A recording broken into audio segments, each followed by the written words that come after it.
Hi everyone, welcome to IRTB Experts. The project is run by Students' Council and Scientific Society of Students. There are the self-governmental bodies of the School of International Economic Relations and Travel Business. For this episode, we invited a guest who has a high level of expertise in specific fields and whose student life or career paths are tightly linked with our school. Thank you for joining us, Olga. So the first question is, can you tell us about your educational background? So good afternoon, everybody. I'm really happy that we have all of us here in our beloved city of Kharkiv, which I promise for most of our students from our faculty will become the first starting point, both for personal life and sure career life. As for educational background, I really enjoy talking about this because, like in our era of globalization and a lot of processes connected with the European Union integration, it's really very conscious choice from where to start. And I enjoyed Kharkiv University because of this. So my bachelorship was connected with international information and international communications. I know that some people here are from this chamber as well. My mastership, I graduated like a specialist in international economic relations. And last year, I also decided to become a PhD student of our university, as well the Chamber of International Economic Relations. When you start from your motherland, it also plays a very valuable thing in your life. Yeah, that sounds interesting, really. Okay, and what aspects of Kharkiv University did you like the most? If you ask me this question, maybe 7 years ago, when it was my start in our university, I would say that it is freedom and freedom of choice and freedom of self-growth. Now I would answer that this is the responsibility of this freedom. Because when you enter the university, you just enter some skyscraper, and only it depends on you on which of the floors of this skyscraper you will be after. So you have everything here. You have the possibility to belong, to be educated. You have the possibility to take part in enormous variety of opportunities, both for studies, both for working, and the most thing is certainly your network. And then from year, you will have the bigger responsibility of this network. And to be honest, I'm still using my contacts from my first year of studies right now. And everything happens that when you link all your choices, all your victories, and even all your faults in one product of your self-growth, it happens so that, yep, you were right. Mm-hmm. Have you participated in any study abroad or exchange programs? Oh, yep, it was, but I should say that I'm not maybe the best variant to illustrate this, because I had only 2 big programs in my life.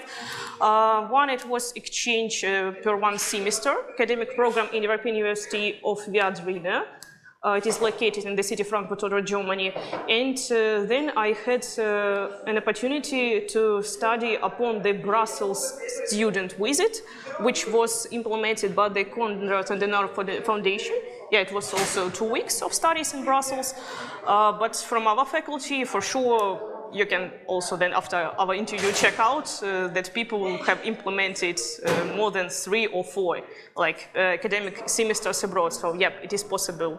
It was just winning some grants which existed in our university and just applying for them and then taking part in studies program abroad. As far as I know, you completed several internships in the governmental bodies of Ukraine and abroad while you've been a student. What did you learn from these opportunities?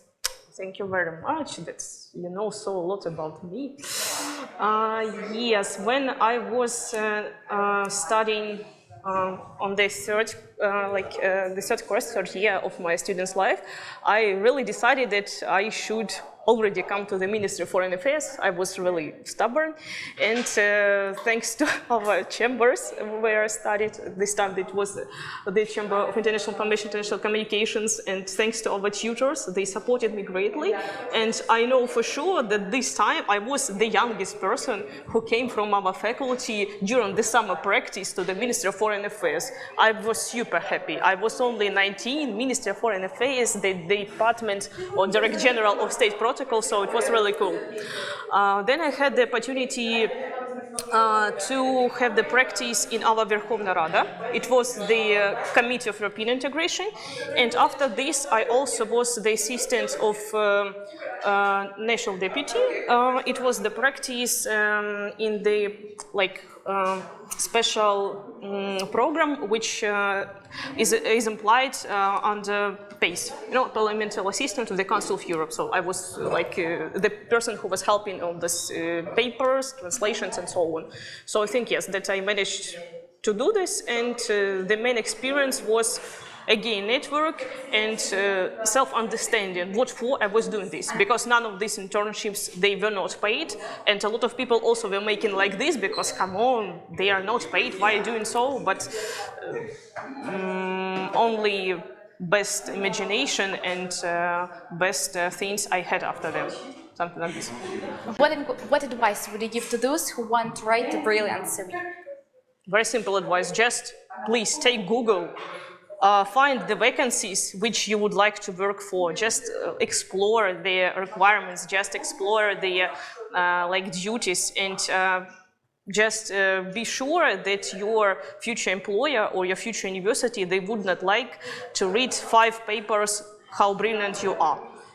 Unfortunately, it is so, because for me it was also the most difficult thing to write about myself in 2 pages, but it is the brilliant rule. 2 pages of CV, to any university, to any company where you apply for, and really points which you should list in your CV, which your company wants to hear, to listen to, and so on. So really, everything is easy, just make this research.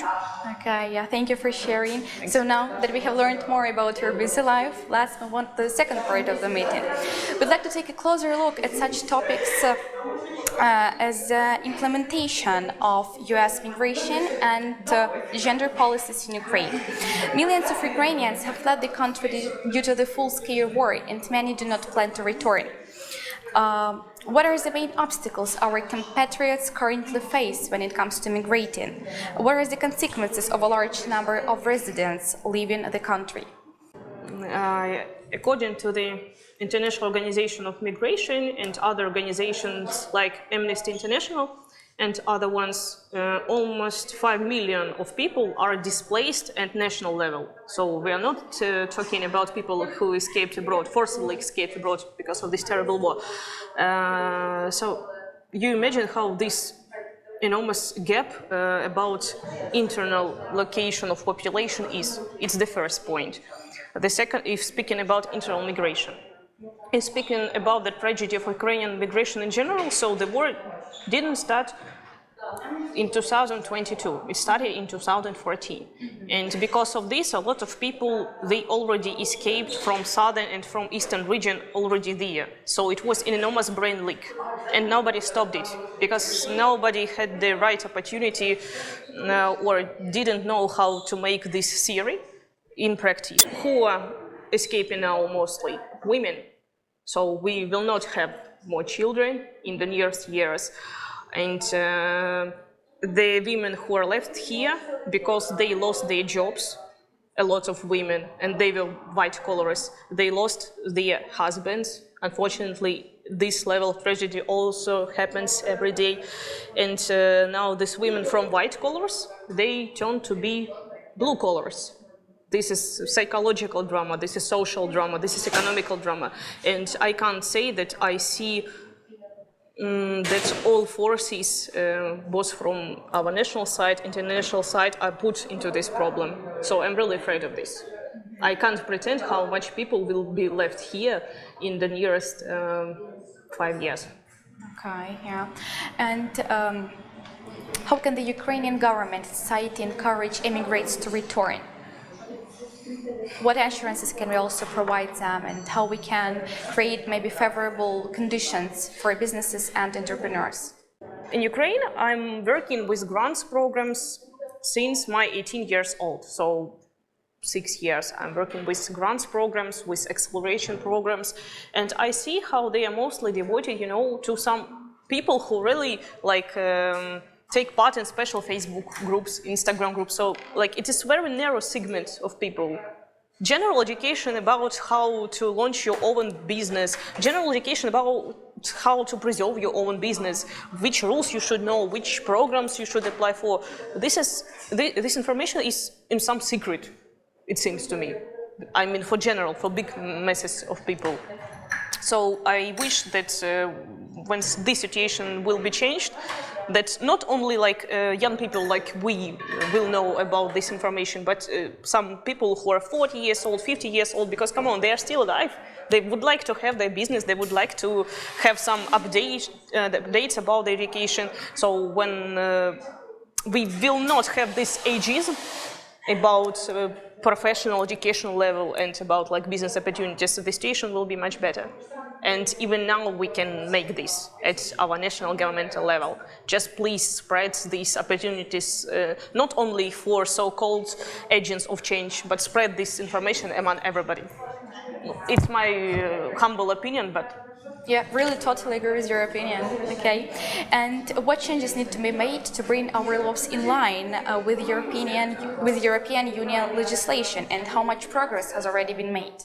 Oh, Alona, you have very interesting questions for me today, like I'm some expert, but again, I return to the theoretical base, which is colossal, which is cool, but come on, why do we implement it only in some programs for some specialized people who are already acquainted with these things? Imagine, you won the scholarship in some abroad educational establishment, for example, you will go next semester, academic semester, to the same university which I studied, European University of Vienna. And what you need to do, because you are from Ukraine, you need to pass all your exams before your studies abroad, or you will return back and like you pass the exams after. So imagine, so you will be studying abroad, you will be studying simultaneously or have special individual plan here in Ukraine, and then you will again need to pass the exams. It's why the situation is so, because like when you come from one European university to another European university of the European Union, the tutors from one European university, they take your ECTS credits, we also have these credits, and they count them, they accept them as the results of your studies of your semester. In Ukraine, unfortunately, the scheme mostly does not work. Fortunately, our faculty is very flexible according to this problem, and when I was studying abroad, they allowed me not to pass 2 of my exams here in Ukraine, because I have the same subjects abroad, but 3 others I needed to pass, and to be honest, it was difficult. So a lot of people are just afraid to go abroad from Ukraine to have studies, because on the one hand, we are in the process of European integration, we have this Bologna system, we have this Bologna declaration, but come on, why I should then pass 2 exam sessions? What for? So, sorry, again, educational example, but very, very vulnerable for student psychology, because you just restrict yourself. Something like this. Okay. And what are the most critical issues Ukrainian society comes up against in the field of gender policy? Gender policy is still some special topic as about our society. Because when, for example, some person who is a little bit after 60s will hear the word gender, you imagine his or her reaction. Of course. So again, we see the situation that the term gender was not explained quite enough in a normal way, not only for us, people who are 20 years old, 30 years old, and so on. The word gender was not explained to anybody. So everybody heard about Istanbul Convention, everybody heard about gender political reforms. We have in all establishments the title, the special position of the person who is responsible for the gender questions, for example, the person who is responsible for eliminating, decreasing the level of gender discrimination, but nobody knows how it works. So again, when these reforms will be implemented in a practical life, in an applied way, I do not know, but I hope that they will be. Because, you know, when the war touches the country, how it touches us already the second year, it's really the time to remake everything. And I do believe in this. And now in my project, which is Horizon Europe, I'm also working on this issue a little bit because I'm trying with my colleagues to a little bit to fight for the rights of Ukrainian migrant women abroad, because when they forcibly escape abroad, they are absolutely unsure which rights they will have after. Whether, for example, their diploma will work abroad, whether temporary directive will help them to have normal job for their life, normal education for their children, or for example for themselves. Nobody knows this. Everything is on the theoretical level. And underneath it, so are just people who are afraid of everything, afraid of calling special service, afraid of applying to the website where you can really get the free consultation. I am just amazed by this system, because come on, most everybody uses the internet, and almost everybody can call, can Google, and can acquaint with this, but on the general educative level, like the necessary norm of reading or writing, it is not implemented. Okay. And what effect did the ratification of the Istanbul Convention have on the situation? Istanbul Convention, in my mind, works really well now, despite the moments I explained, because how to be the most polite and correct, you know that the attitude to, let's say, gender minorities, I would use this term, I think it's the most polite, so Ukrainian attitude to gender minorities is still not very okay. And this convention, in my mind, the ratification of it finally, it's first of all not even about the rights as for women who were subjected to any kind of violence, but this is for supporting absolutely adequate, absolutely normal human rights of people of LGBT plus community and so on. And actually this is the issue why the Istanbul Convention was not ratified before. Because when some very, how to say politely again, stubborn people heard something as for gender minorities, which I mentioned, they were really not in a good mood about this document and so on. Like if explaining in a very simple way, so that's why I like this document very much, and that we ratified it. And finally, what does it say? It says that any crime towards a woman, any crime, any violence, any restriction concerning the rights of women, this is a crime. So now, for example, the police officer does not need to to spend hours trying to find some very little law to make the punishment about the abuser. He just can use a lot of points from this Istanbul Convention. Yeah, thank you, really. And what has been the impact of the war on gender equality in our country? Again, turning to the question of white collars and blue collars, if a woman loses her job, in the field where she worked, like accountant, like a tutor, or like anything else, she will work where?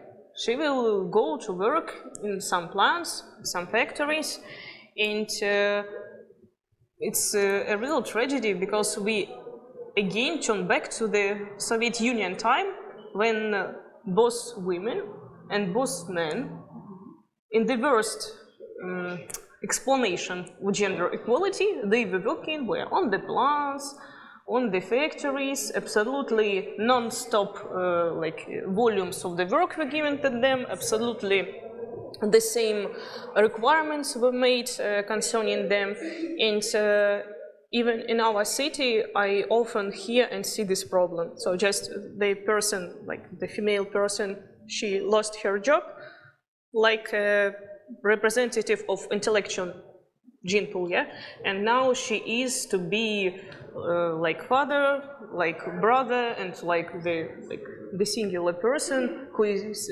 like feeding her family.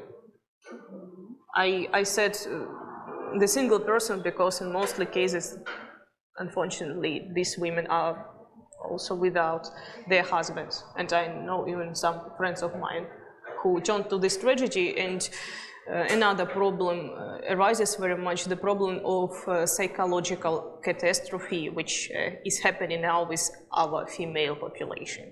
Because, come on, we are very strong, we are Ukrainian women, but nevertheless we are still women.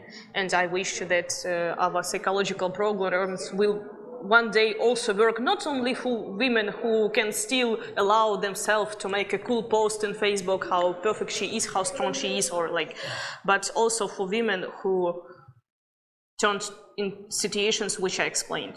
Just please, anybody working on these programs, make them not elite, make them general, and it will work much better. Okay, and I remember you were talking about volunteering. Can you tell us how long have you been engaged in volunteering?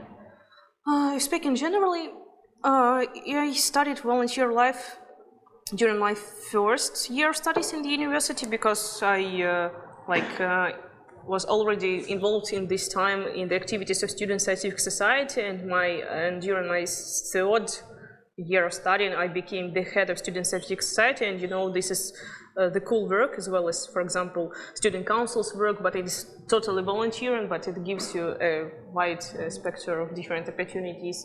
Also then I launched my own NGO, a non-governmental organization, Go Together.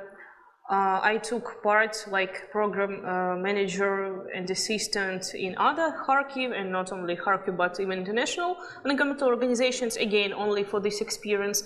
And when the war started, it was some flash on my head as well as in all my teams. You know, we are now volunteering. So 9 months, it was also the self-experiment for me, how it is just totally devote your life to volunteering and making all grants, all applications, all translations, and anything I could do just on a free base, but just to help people. And yeah, it was worth it. Could you tell more about your initiative Open Kharkiv, Open Ukraine? Really interesting. Thank you very much that you're also acquainted with this initiative. So it was July. Last year, yes, July 2022, and I understood that I should make something new as for spreading information about our country during this period of time. And I decided that my project should be very narrow, just the one which will tell about my native city and the problems of my native city of that time, because since March I was volunteering, so I was everywhere in Kharkiv region, mostly, and in the city of Kharkiv, and I asked my friends, I enjoyed these people really much, because they know me, they, oh my gosh, she created something one more time again. So yes, it was like this again, and they helped me to make 7 big presentations in 7 different countries of the European Union, so just non-stop. We were you know, one day I had a train, another day a bus, another day airplane, and I was standing with some sheet of paper and telling people about my city, about scientific projects which I knew from my city, which needed very big support at that time, about people of culture of my city, and certainly about usual citizenships 5, again with accent on women's and children's life. I was trying to explain little countries, which some of these countries which I visited, they were less than our city, and I was trying to explain them, come on, when you read your news, it's the one thing. But imagine that, this volume, this scale, this tragedy. So I was very stubborn, trying to break the barrier of theoretical imagination and of practical imagination, and to take from abroad some good new network as for helping in financial way, some new grants, some philanthropic projects, which I also hopefully launched in Kharkiv when I returned. So just my idea to show Kharkiv finally. how it was, how it is, and how it will be when we will take our victory in all our directions. Yeah, thank you. Yeah, thank you so much. And of course, can you tell us what should be your first step if you want to get involved in civic engagement? Civic engagement is a wide sphere, and this question was one time also given to me by one of my nowadays best friends, because he also entered the university with the same question to me, and I tried to explain everything I could explain at the time, but the key advice was the same as it is now. Please just again make the research. If you get acquainted with already existing programs of volunteering, of some also non-paid but good initiatives where again people trying their best to organize some charity work, so you will see first of all the companies, the organizations who already exist and to whom you can adhere to, whom you connect. The second point, if you do not see the opportunity, you can create it on your own, but please research before this some special grants, some already existing foundations who give money for this. And third point, but very, very important, yes guys, everybody who wants to change the world, even in the least understanding, he gets refuses. It's a normal practice. But it doesn't mean that every refuse is every death of your personal and career self-establishment. It's just one more way to rethink about and start again and find something much more better. Yeah, Olga, this was such an enthralling interview. We appreciate you sharing so many ideas with us and being approachable. Our dear followers, thank you for watching this episode. We believe you found it interesting. Perhaps it may come in handy for your future research one day. Don't hesitate to put thumbs up or leave a comment. Follow us for more. See you next time.